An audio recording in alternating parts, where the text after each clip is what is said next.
You look at your desk. It's a landscape of half-read books, coffee mugs from what feels like different geological eras, and a constellation of scattered notes. To anyone else, it's just chaos, a clear sign of a disorganized mind. And there's that quiet, anxious voice in your own head that tends to agree. But deep down, you know this environment is somehow necessary. This is where the real thinking happens. What if this mess isn't a flaw? What if it's simply the signature of a mind that's wired a little differently? The daily routine can feel like an excavation. You dig through sedimentary layers of notes just to find a pen. Those towers of books you swear you'll read have become permanent architectural features of your workspace. It often seems like every breakthrough is born from a small, contained explosion. It's effective, but the collateral damage is real. And if you've ever looked at the aftermath and felt a pang of guilt, believing it's some kind of personal failing, you're certainly not alone. But here's the truth. That feeling isn't a sign of failure, it's a sign of company, especially among highly creative and divergent thinkers. This isn't about a lack of discipline or some moral flaw. It's about the texture of a different kind of mind. And once you understand the hidden psychological architecture behind it, you might never feel guilty about the mess again. So let's start there, because science has a surprising take on what that chaos is actually doing for your brain. This brings us to our first surprising trait, a tolerance for, or even a preference for, creative chaos. And this isn't just an anecdotal observation. A fascinating 2013 study from the University of Minnesota found something remarkable. Researchers discovered that people working in a messy room generated significantly more creative and unconventional ideas than their counterparts in a tidy one. The ordered environment seemed to encourage conventional thinking, while the disordered one essentially gave people permission to break free. This suggests the mess isn't just a byproduct of a brilliant mind. It might be part of its operating system. The core problem isn't the clutter itself, but the cultural equation we've all internalized, that an orderly desk must equal an orderly mind. This creates a quiet but constant conflict for anyone whose mind actually thrives in less structure. So here is our first surprising trait: embracing physical disorder to create a state of profound mental order. Psychologists have a specific term for this kind of expansive, non-linear idea generation. It's called divergent thinking, a concept first developed by psychologist J.P. Guilford. It's the ability to explore many possible solutions to a single problem, rather than just one. And what the research suggests is that a physically disordered environment can act as a powerful catalyst for this exact mental architecture.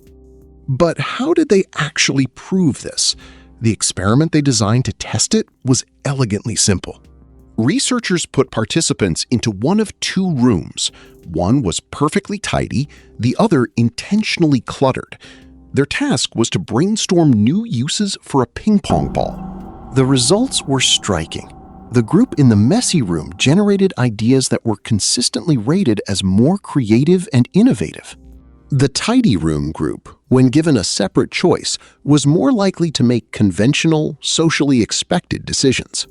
It's as if the environment itself was sending a quiet signal to the brain. But what is that signal actually saying? A disordered environment appears to disrupt our ingrained mental scripts. The conventional cues of a tidy space, the subtle prompts to follow the rules and stay within the lines, are simply absent. Instead, the sheer variety of sensory input can trigger novel associations in your brain. It's a quiet, subconscious permission slip to deviate from the norm. To really feel the difference, let's compare the two kinds of mental landscapes these environments tend to create. Think of a tidy desk as a perfectly manicured garden. It's beautiful, orderly, and deeply reassuring. Every plant has its designated spot, and every path is clear. But a messy desk is more like a wild forest. It can feel overwhelming, but it's also teeming with unexpected life, hidden trails, and surprising connections between things you'd never intentionally place together. The garden is a space for execution, for following a known plan with precision. The forest, however, is a space for discovery. The real question, though, is whether this external texture is simply a reflection of an internal one. So, if the desk is the forest, what about the mind navigating it? Let's shift from the environment around us to the architecture within, and look at the actual habits of the mind itself. This brings us to a second, deeply internal trait: the habit of talking to yourself. If you've ever found yourself muttering instructions or narrating your process, okay, the problem is here, so if I move this, you might have felt a little strange. But this isn't a sign of instability. It's a sophisticated cognitive tool. This process is a form of externalized thinking. By engaging the parts of your brain tied to speech, you're literally helping to organize and focus your thoughts in real time. It's a way for a complex mind to cut through its own noise. And science has actually measured how effective this is. This isn't just a theory, it's documented. In a 2012 study, psychologists Gary Lupien and Daniel Swingley found that people located specific items in a supermarket faster when they simply said the object's name out loud. Even figures like Einstein were reportedly known to mutter and repeat sentences to himself while wrestling with a problem. So this isn't random noise. There's a very specific cognitive mechanism at play, a reason why giving a thought a voice actually makes it so much more solid. This process activates the language centers of your brain, forcing a vague idea into a more concrete, structured form. This is like using an external hard drive for your working memory. By speaking the thought, you offload some of the cognitive burden, freeing up precious mental bandwidth for deeper processing. It's a powerful form of self-regulation and focus enhancement. And understanding this completely changes how we should label the behavior itself. So let's reframe this entirely. It's not a sign of being weird, it's the sound of externalized thinking. It's simply the mark of a mind deeply engaged in its own work. Of course, that doesn't change how it looks from the outside. And there's a real social cost to that, isn't there? That quiet feeling of being caught, the quick, embarrassed smile you give when someone overhears your monologue. This impulse to hide a fundamental part of your own cognitive process is draining. It naturally leads to another hallmark of this kind of mind, a profound need for solitude. Not out of dislike for others, but for the freedom to think without an audience. But this raises a fair question. What about collaboration? It's a fair point. Our culture celebrates the collaborative eureka moment, the team around the whiteboard, and that part is vital. But what we often miss is that for many deeply creative minds, collaboration isn't the starting point, it's the destination.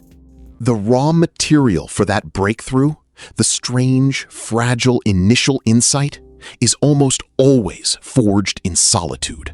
It's not a rejection of people, but a recognition that deep thought needs quiet to grow. This is where we need to dismantle a very persistent myth about where great ideas actually come from. The myth is that genius is performative, a sudden flash of insight announced to a waiting room. But the architecture of many brilliant minds isn't a stage.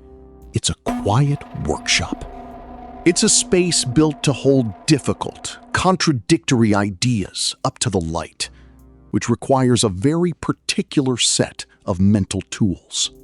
This brings us to a fascinating cluster of traits: a comfort with ambiguity, a dark sense of humor, and an almost insatiable curiosity. These aren't separate quirks. They are symptoms of a mind that values a good question far more than an easy answer. As F. Scott Fitzgerald wrote, "The test of a first-rate intelligence is the ability to hold two opposed ideas in the mind and still retain the ability to function." This very architecture explains some of the more surprising hallmarks of genius. Take that dark sense of humor, for instance. It's often misunderstood as being morbid, but psychologically, it's a sign of incredibly high abstract reasoning. A 2017 study in the journal Cognitive Processing found that people who appreciate black humor tend to score higher on both verbal and nonverbal intelligence tests. That's because it requires the mental agility to see a difficult situation from multiple, often jarring perspectives at the same time.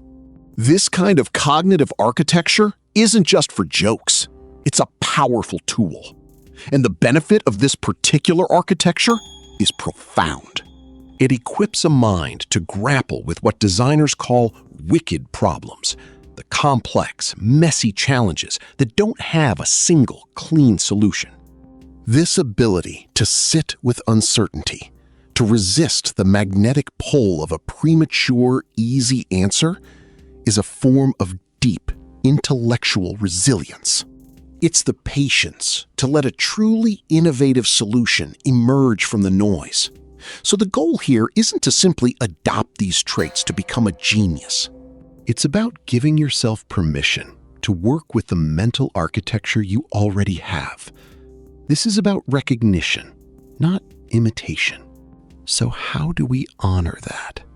So instead of fighting the mess, try containing it. Create a dedicated creation zone where chaos is welcome, and a separate tidy space for administrative tasks. Instead of punishing your curiosity, schedule unproductive time to simply fall down rabbit holes.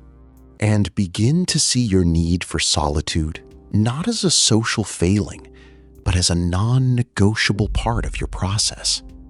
These are practical shifts, but making them means consciously pushing back against years of quiet judgment, both from others and from that critical voice inside your own head.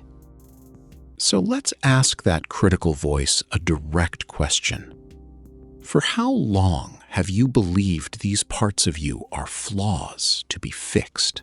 How much energy have you spent trying to sand down the unique texture of your own mind to fit a mold that was never meant for you? I want you to consider a radical reframe. What if these aren't bugs in your programming, but defining features? What if they are the very source of your most powerful insights? Here is the permission you may have been waiting for. Your mind doesn't have to look like everyone else's to be powerful. In fact, its power likely comes from the very fact that it doesn't. You're not disorganized. Your mind is just built for discovery, not for display. So embrace the unique texture of your cognitive architecture with compassion. Let yourself operate from that space, because what emerges from it is something that no one else can possibly create. So perhaps true genius isn't measured by a test score. Maybe it's found in the quiet courage it takes to trust your own mental architecture, to honor your process, even when it looks like chaos to everyone else. And what if that, in the end, is the most brilliant work of all? After everything we've discussed about mental architecture, What's the one flaw in your process you're now ready to see as a strength? I want to read your answers in the comments. This pattern of misunderstood traits goes deeper. Our next video reveals the hidden anxiety behind people who notice absolutely everything. To see it, subscribe and turn on notifications so you don't miss the truth. Like this if you finally feel understood, and share it with someone who needs this permission.